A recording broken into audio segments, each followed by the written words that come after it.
I just can't get on the. I can't be in something that where Mr. Bitcoin is about to go down big. I have not been asked to testify, and I appreciate you asking me that question because it allows me to clear it up, because there's been suggestions that I'm going to be on the stand during this case, and I've frankly been told specifically that I will not be.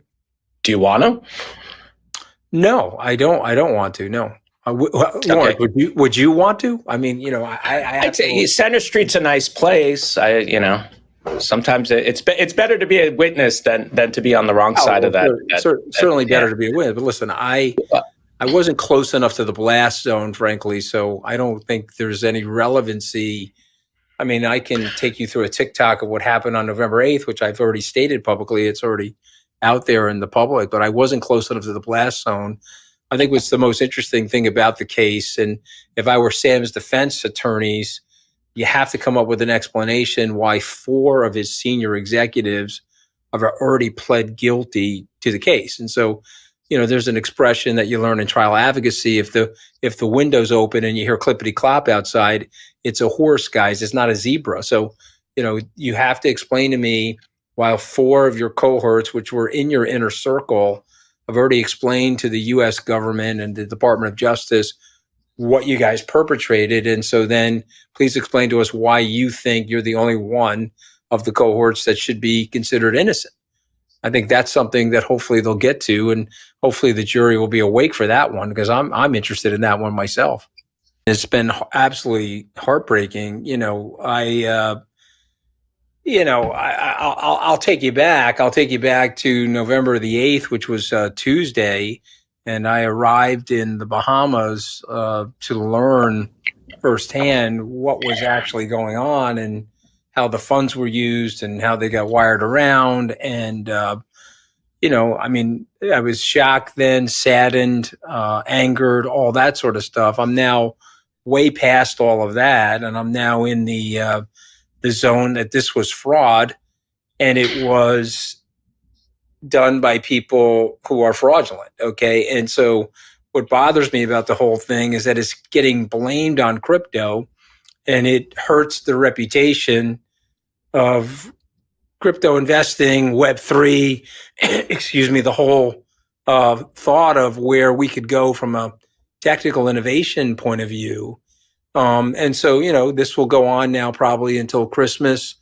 Sam is obviously playing the probability that if there's just one out of those 12 jurors that doesn't understand the case or can somehow sympathize with him, he's hoping to get off. I don't think that will happen, but things happen. What we learn about jury cases is none of us know. It's a little bit of a coin toss in terms of what happens, despite what the facts might be, guys. So, but I'm saddened by the whole thing. It's not, I'm not looking for anything other than getting this behind us so that we can focus on all the great things that are happening in the industry.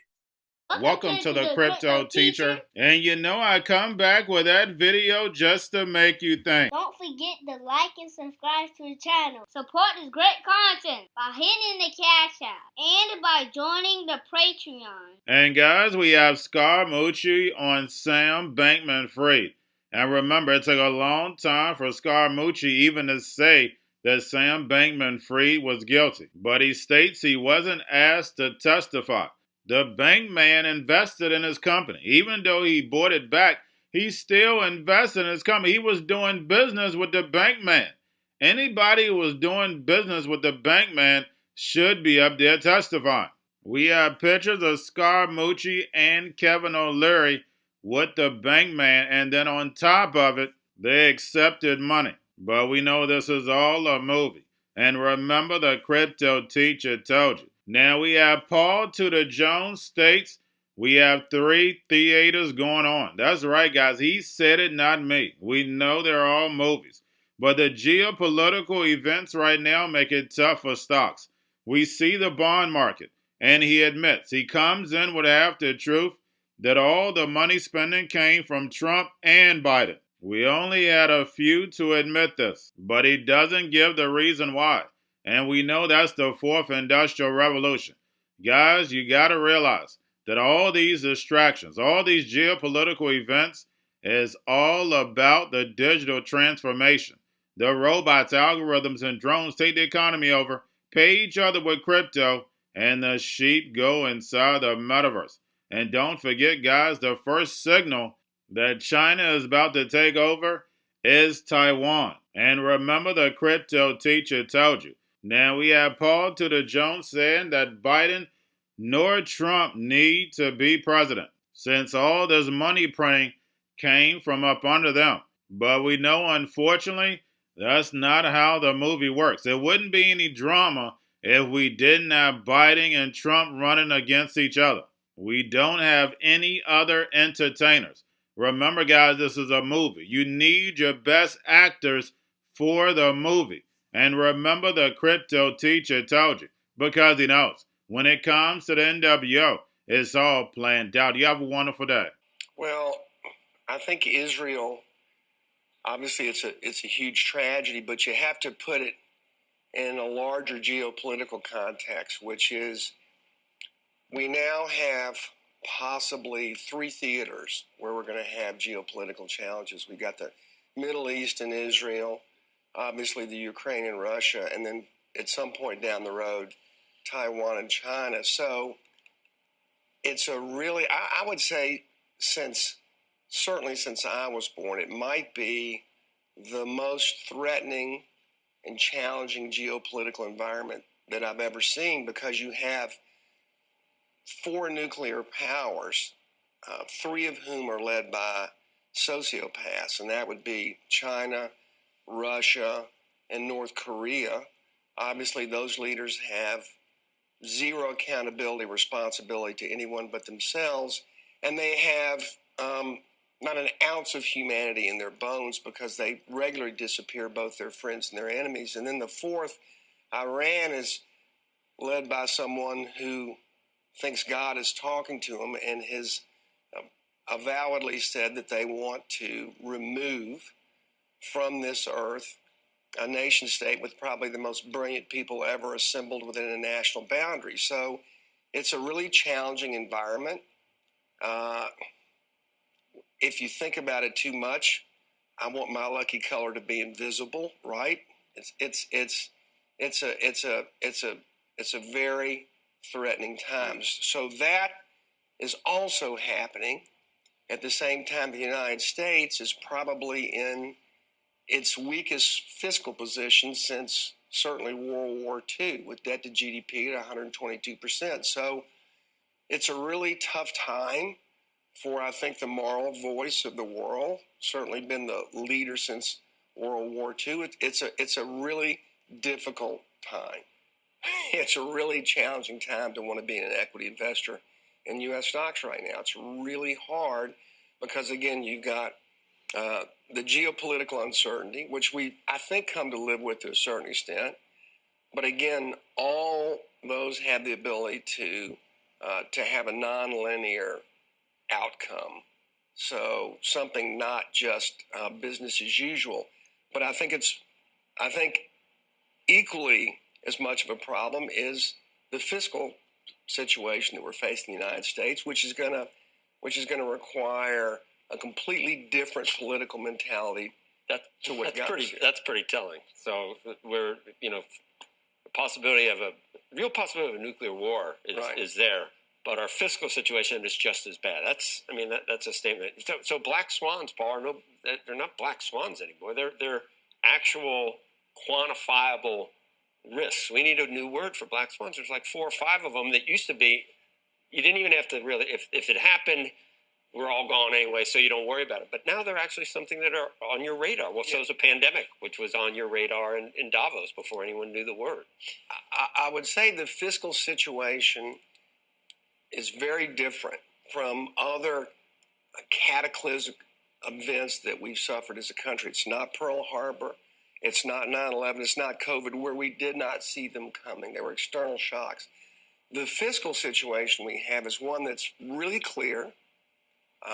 And there are obvious remedies for it, and it's something that we're going to have to deal with. It's not part of the political dialogue yet, really. I don't think so. Entitlements again. It's a variety of things. But so mostly, if you just think about what's happened since really in the last 3 or 4 months. We're getting ready. I don't know if we'll have a Minsky moment in the bond market. I don't know if we'll have that point of recognition, but we're going to have the grinding reality that with 122% of debt to GDP, as interest costs go up the United States, you get in this vicious circle where higher interest rates cause higher funding costs, cause higher debt issuance, which cause further bond liquidation, which cause higher rates, which put us in an untenable fiscal position. Our interest bill is going to very shortly exceed our defense spending in just a couple of years. It's probably in 4 or 5 years, ceteris paribus, we'll have the highest interest bill as a percentage of GDP that we've ever had. It'll probably be close to 20% of your taxes will go to pay interest on the debt unless we do something. So that has to be part of the dialogue, has to be the main dialogue for next year's presidential election. And right now, the two guys that put us in this situation, and I think that's what the bond markets kind of recognize as we get closer to primaries, are the ones that are our choices for president. And can you imagine Donald Trump or Joe Biden? They're the ones that start this. It actually started with Trump, right? Trump in 2016 was going to come in and he was going to cut taxes and cut spending. Well, along the way, cutting taxes is a great idea, but he didn't cut spending. So he inherited a 2.6% budget deficit. In 2019, it was 4.8% before the pandemic, so it almost doubled. And then in 2020, it went to 14% with the pandemic. But he's the one who, with a strong economy, said, I'm going to double down and cut taxes. We're going to grow our way out of it. Joe Biden, when he got elected, said, the sugar high is pretty good. You had 2 or 3 Oreos. I'm going to eat the entire package. And the Build Back Better Act was really the Build Back Debtor Act. So between the two of them, we kind of added 20% of debt to GDP. Neither one of them, the people that created the problem, as Einstein said, are not the ones to fix it. Neither one of them can be president. It's that simple. Going to a different economy, and we're going to be learning more about that as we go. But clearly, we're learning that things can be done from remote locations. We're learning that technology can replace people even more than we thought. We're not going back to the same economy. We're recovering, but to a different economy, and it'll be one that is more leveraged to technology. And I worry that that is going to make it even more difficult than it was for many workers. In Silicon Valley, and my friends who work in technology know that what we did to the manufacturing workers, we are now going to do to the retail workers, the call center workers, the fast food workers, the truck drivers, and then even bookkeepers, accountants, insurance agents, lawyers, and on through the economy. So what happened to the manufacturing workers is a very clear sign. And so we'll import Chinese-based CBDC technology. So it's going to be CBDC in a box provided to you by the People's Bank of China. But every stock, every bond, every currency, every commodity, every piece of art, every private business, every piece of real estate will eventually be a token on a blockchain, an entry on a ledger, permanent and immutable. We will have truth instead of trust, and we will save over $7 trillion a year. 6 to 8% of global GDP is wasted by the friction of the trust industry that's necessary when you have dual entry accounting. With triple entry accounting, which is what a blockchain is, we get rid of all of that friction. It's a beautiful future. Like what you see in China and their social credit scoring systems, right? If we get identity wrong, it could be a tool to enslave humanity. And if we get it right, it could be a tool to liberate humanity. And as an American, I'm obviously rooting for the one that's on the side of freedom. Bitcoin is an international asset. And also, I do believe the role of crypto is it's digitizing gold. I actually believe This technology is going to be very important. Look at it. We have been part of the huge revolution in investing through ETFs. We believe that ETFs will be changing the whole way we invest. Many people still use it as a means, people are investing it for indexing. No, the majority of people who are putting money in in ETFs are active investors that are buying exposure.